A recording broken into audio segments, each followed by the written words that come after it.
Hello, this is my Vinyl Tag 2024. This is a questionnaire created by Rob Walker out of the UK. 20 questions for people within the vinyl community. This is my first entry into this whole online world. You answer the questions. It's a great way to explore your collection and share it with others. My name is Brad. Let's get cracking. So your first question, favorite record you purchased in 2023? And that one is easy. It is Dolly Parton, Little Sparrow. And this was part of Vinyl Me Please's Vinyl Me Parton, which was a subscription basically. You got a Dolly Parton record every month, and some of them were ones that weren't really easily available on vinyl previously, especially her bluegrass music that kind of came out in the 90s. So this is a wonderful addition to my, especially Dolly Parton collection, because, you know, I'm a fan. But Vinyl Me Please, if you're listening, the grass is blue. Let's keep this rolling. I would love to see that one come out on vinyl. So, if you're listening. Number 2, the last record you bought in 2023. That would be, I ended the year on a Lana Del Rey kick. So this is a special edition cover of Did You Know That There's a Tunnel Under Ocean Boulevard? And I also, at the same time I got this, bought Norman Rockwell and Honeymoon. So I was feeling Lana Del Rey at the end of the year, and I'm not going to apologize for it. A band or singer, it's question number 3, who released 2 or more albums in the same year. And I'm going to pick an artist who did it not just once, twice, 3, 4, no, multiple times. 4 times for sure, more times if you count compilations and live albums, but that would be Auntie Dionne Warwick. So she did it in 68 with Promises, Promises, and Valley of the Dolls. In 75, she did it with Then Came You and Track of the Cat. In 77, she did it with 2 albums. Her duet album with Isaac Hayes, A Man and a Woman, and Love at First Sight. And then finally, in 85, with Finder of Lost Loves and Friends, which has the track That's What Friends Are For, with Gladys Knight, Elton John, Stevie Wonder. It was an AIDS fundraiser for research and prevention. Raised over $3 million and is a beloved fundraiser song. Yeah, she's amazing for having done that. Number 4, if you could only listen to music from one decade, which decade would you choose? Wow, that's easy. It's the 80s. Because I was a teenager in the 80s, and you know, it's your formative years. And I could even narrow it down to a specific year because when I researched and looked at my Discogs, there's one year that I have the most albums from this year. And that year is, I'll give you a hint, 1984. Here we go. Van Halen 1984. Romeo Void, one of my favorite bands. Instinct. The Pretenders, Learning to Crawl. Scorpions, Love at First Sting. Chicago 17. My mom was obsessed with them, especially the David Foster years. Peter Cetera was like kind of at his peak. If you're a Chicago purist, it's probably not your jam. Purple Rain, Sade, Wham, Frankie Goes to Hollywood, Welcome to the Pleasure Dome, all 1984. So yeah, I could even just live in that year and I'd probably be alright. Number 5, show a record from a band or singer from Manchester. Now Rob Walker, who created this list, guess what? He's from Manchester. So, you know, I'm going to go with a band from Greater Manchester, Stockport to be specific, 10cc's. Yeah, they're a great band. So, Deceptive Bands. They formed in 1972. Number 6, which band or singer did you listen to most in 2023? I mean, I had to crunch the numbers and really think about it. No, I'm kidding. Kylie Minogue, Tension, hands down. I streamed it. I listened to it on my way to work, on my commute. That and Extension, which is the extended remixes of everything that was on Tension. It was a year of Kylie Minogue, and I loved every minute of it. She's such a delightful artist. 7, show 7-inch records. Now, I don't really have 7-inch records. Back in the day, growing up, I would go with my mom to Union Hall, which is the Five and Dime in our hometown, and we would go to the record department, and they had a special end cap set up with cutouts from Billboard magazine of the top 10 singles, and they would then have all the corresponding 45s there and would pour through them and pick out, and had just an absolute blast. My brother has that collection now, so they're in good hands. But I do have some that a friend, when they were cleaning out like their dad's garage, gave me. And clearly, their dad was a Bruce Springsteen fan, because there's a fair amount of Bruce Springsteen. I love, this is I think my favorite of the covers. I kind of want that tank top. And then, let's see, there was Beach Boys, God Only Knows, chewed up by somebody's dog, I think. Wham, I'm Your Man. This one I did get, Donna Summer, Love Is in Control. So I love that single. And then one that I got when I bought one of her albums, and if you don't know this artist, you need to like check her out and listen to her. Phyllis Hyman. She was born in Philadelphia, contralto, so deep, rich voice. She got her start kind of in jazz and singing in bands, and did R&B and soul music. Ended up kind of stagnant at Arista Records. Clive Davis didn't really know what to do with her, and she was very kind of independent-minded and wanted to do what she wanted to do. So she ended up doing theater work, saying it was in the cast of Sophisticated Ladies, which was all music of Duke Ellington. Got a Tony nomination, a Theater World Award. Her singing is just phenomenal. Check out performances of her live. There's tons on YouTube. It's a great performance of her on the David Letterman show. So just, search out and find Phyllis Hyman. She's amazing. I don't think you'll be disappointed. Number 8, who's coming to your party? Choose 4 music-related people to come to an imaginary dinner party, past or present. Who would you invite? You can go so many ways with this. Like, what kind of evening do you want to have? Do you want to have a really serious one where you talk to like Bach and Beethoven and Brahms about creating music, or Lennon, or there's so many ways to go. But it's 2024. It's a new year. I'm still wanting to celebrate and be festive, so I picked a lighthearted one. Dolly Parton, Kylie Minogue, Jessie Ware, and Kelly Clarkson. It's gonna be a blast. Dolly will bring a guitar. Kelly's going to sing. They're all going to sing. Jessie Ware hosts a podcast called Table Manners with her mom, Lenny Ware. And so we'll all cook. We're going to, it's going to be fun. So say what you want to say about it. That's my dinner party. So there you go. Number 9, we lost them. Choose one musician who passed away in 2023. And I think there's so many that, are worth mentioning, but I am going to talk about Burt Bacharach, partly because when I was little, my great-grandfather was still alive, and he had sung in choirs, and Burt Bacharach was his favorite. And we listened to a lot of records, hung out with his dog, Babe, and would listen to records, or listen to Cubs games on the radio, depending on what was going on. So just that music just makes me feel happy, and just, brings back lots of memories. Burt got a start actually as the arranger and musical director for Marlene Dietrich when she was touring. So this is her live in London. And then, his songs became famous by people like Aretha Franklin. And he discovered Dionne Warwick. She was a studio musician. She was a backup singer.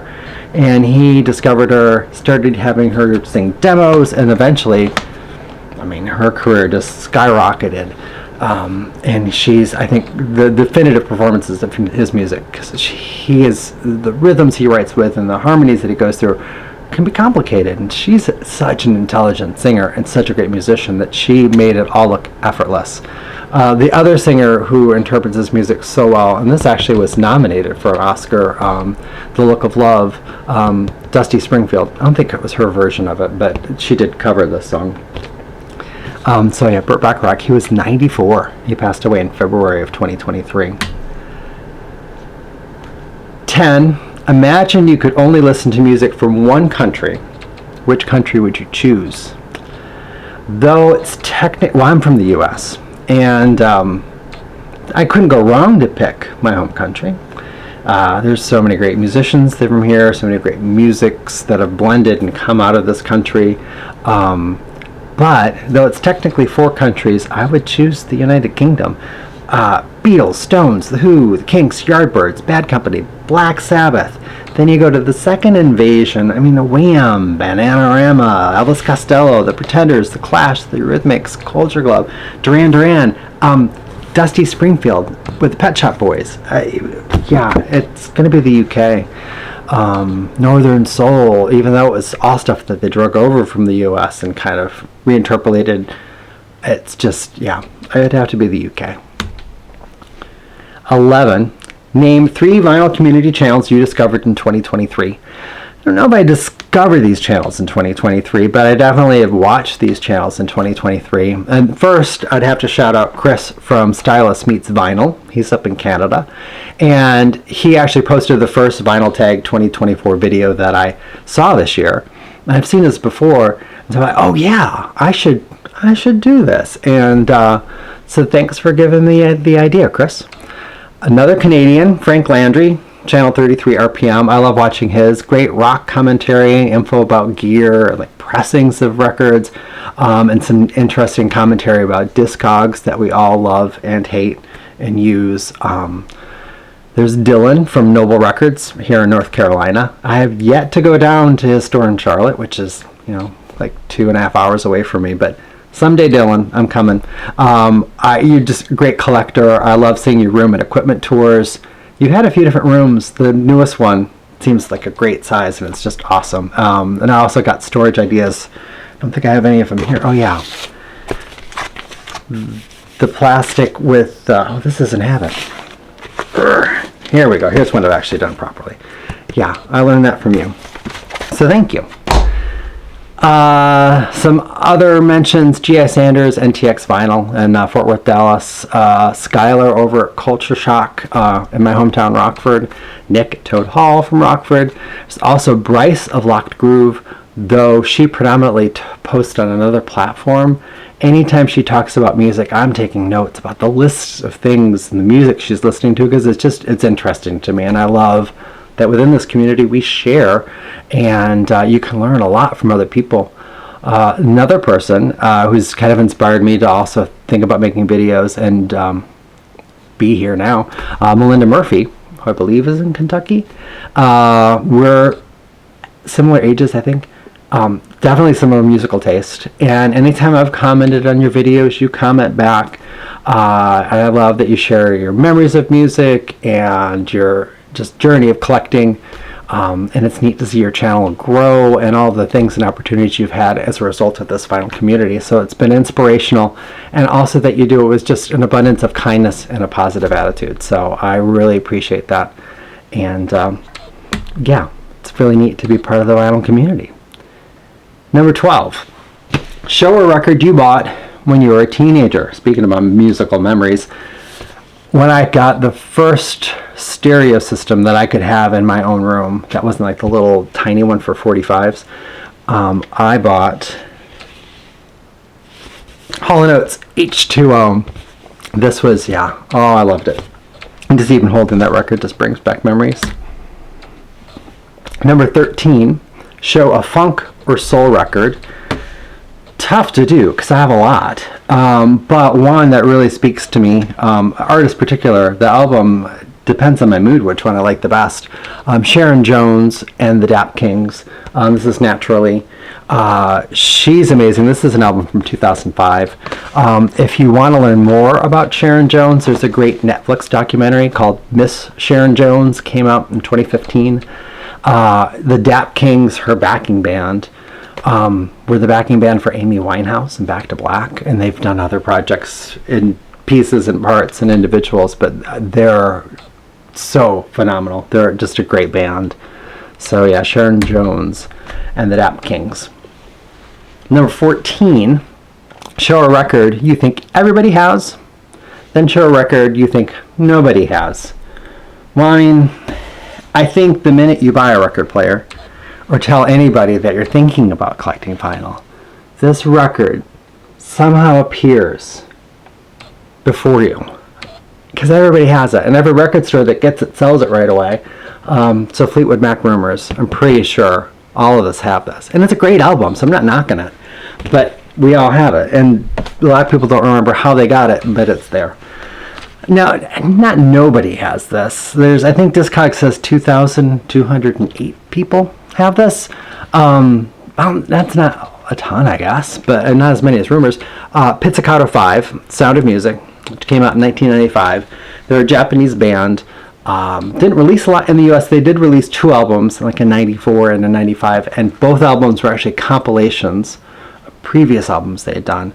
But it's just such a great pop, jazz influence. There's a lot of everything in there, and it's just delightfully quirky, and I loved it. And I always had fun in the height of like record store days, and even CDs, digging through import bins, because you could just find just the most eclectic, different, fun music to listen to. 15, She's Great, a record by a female artist you bought in 2023. Now, if you actually flipped the genders of this, it would make it a harder question for me. But then if it were like male artist, Troye Sivan comes to mind. I also bought some Chet Baker this year. So definitely, I mean, because she's coming to my dinner party. Jessie Ware, that feels good. And this one's autographed. Great dancey kind of disco album. And I'm excited to hear that she is in studio now recording her next album. So maybe next year I'll have another Jessie Ware album to hold up. It's funny. She's one of those artists, it's done well in the UK and the US. It hasn't charted as much, which is sad. But that happens a lot of times, I feel like, with the music I like, because it charts other places better than here. Number 16 is favorite video posted by me. Well, I didn't post anything in 2023. I'm new to all this. But favorite vinyl community video watched in 2023 actually was from Dillon from Noble Records here in North Carolina. It was in May of 2023 that he posted this, and it was about record collector burnout. And it spoke to me because I was at a time where I would stare at this wall and this wall keeps going. I won't show you the room because it's a huge mess right now because I've been pulling all these records. But I'd stare at it and feel overwhelmed by it and feel like I wasn't using it enough, and that I just, it kind of put me in a mood about it. But his video kind of summed up that a lot of us go through these phases and cycles and seasons with our collections, and that's okay. And, you come back to it and you come back renewed and excited about it, and I have, and here I am making videos about it. So something's happened. So show me a record you describe as a 90s classic. This is question number 17. I definitely think like Nirvana. I even think like Janet Jackson. But the one really I'm going to pick is Bjork, Post. I mean, the videos for the all very surrealist. The music is eclectic. It's experimental. It's a blend of styles, sounds. And for her new collaborations, she collaborated with Tricky from Massive Attack. She worked with British producer Nelly Hooper. So I think that for me, because it's just so timeless, but also futuristic. It's just a lot of things. And her career is just phenomenal to follow. And I love listening to her music. Though sometimes it can be challenging, isn't the right word, but it really does push the boundaries of pop and music, which I think is exciting. It's very thrilling. 18. If you could walk into the cover, look through your collection, and choose a record cover you'd like to be a part of. That was a tough one. And I then thought back again to being a kid, and I had this record and would stare at it for hours, as you did back before we had phones that we could stare at for hours, and would just contemplate and wonder what was going on the cover of ABBA's Voulez-Vous. I mean, there's the pyramid, they're all dressed up, there's this laser beam lightsaber that he's holding, and I would just think, Bjorn, what are you doing? Anna Fried Agnita. Like, what are you? I just want to know what's going on in here. So, Yeah, I want to be there at that party. And turns out they actually did shoot this at a nightclub in Stockholm. But you know, I still want to know what's going on in there. The 19th question. It's like a greatest hits. Show a record you're so familiar with that it feels like a greatest hits. And this is another one that I got from a friend whose parents were cleaning out a garage, and they gave me the stack of records, and I listened to this one because, you know, I knew it. And once I was listening to it, I realized how well I knew it because I could sing along to every song. I knew every word. Huey Lewis and the News, Sports. If this is it, I want to know. You know, yeah. So that to me is, yeah, I know every song. Don't know how I do, but I did. And I think it was just on the radio that much when I was, I think, what year is this that it came out? 83. Yeah, that's why. I was listening to it on the radio all the time. And the last question, if I can get it to pull up. Show me an album released in 1974, which means it's turning 50 this year. One of my favorite bands, Badfinger, and it's kind of called self-titled. It's actually no title, and the reason that this doesn't have a title is their 6th studio album. It was supposed to come out in 73, but got delayed because they had all sorts of managing problems, problems with their managers, I should say.